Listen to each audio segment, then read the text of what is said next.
Alison, online editor and community manager for Explore magazine. Here at Explore, we love testing gear items that will make your adventures better, safer, and more convenient.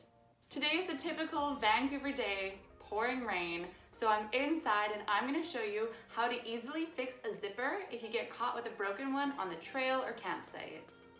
I've been searching for an easy way to do this, but most things that I've found require items that I don't usually carry on me while hiking, like pliers, candles, soap, even pencils. There might be craftier ways to do it, but this way is simple, affordable, and lightweight. It was featured in our latest gear box. It's called FixnZip. These tiny zipper pulls have thumbnails that can be loosened, put on a broken zipper, tightened, and then zipped up again. They do come in different sizes. In our gear box, we had a large and a medium.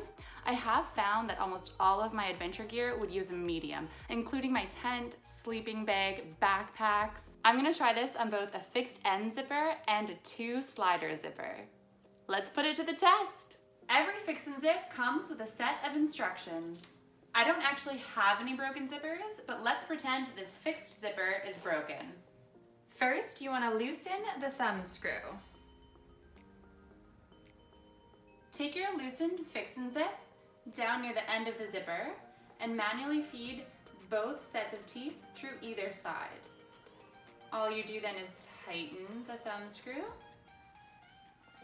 just making sure that the teeth are kind of right in line as if it would be for a regular zipper.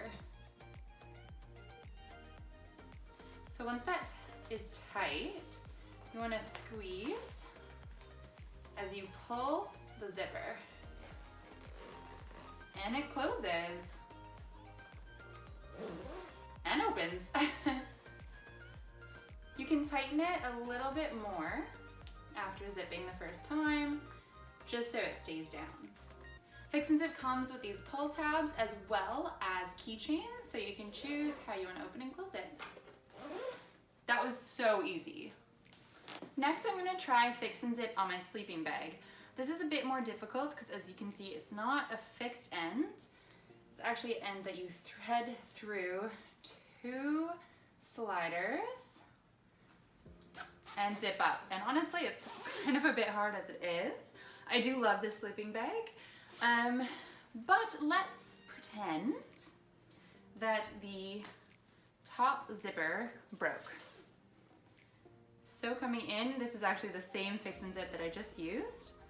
Same thing, you just loosen the thumbnail. All right, we're gonna put it only on the one edge of teeth. Facing up, just like before, tighten it down. Now you can see that I'm a bit afraid that this won't actually work as well because this FixnZip is a little bit larger than the first zipper. So we'll see if they work together, but I do have my doubts. So tighten that up. Can it still, yeah, it can still slide. Good. And we're gonna push the bottom edge through here and pull it down hard all the way. And hey, hey, it does not work. So I'm not sure why. This makes me think that it's maybe not the right size. Putting it down a little bit looser this time. I'm gonna thread it through. I'm gonna hold it. I'm gonna pinch. And so it's kind of starting to work, you can see. I'm gonna back it up here. Back it up. Maybe try tightening it. And then it's working. Okay, so this one was a bit of a trial and error, a little bit more difficult, but I did manage to get it working. Impressive.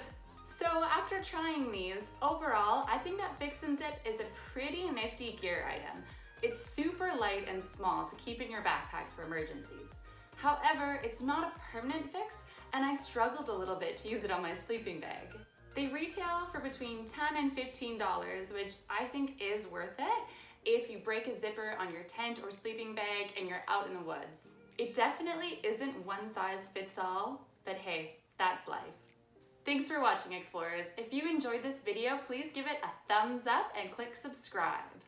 There are more videos that you can watch, and I hope you enjoy them. Now get out there and live the adventure.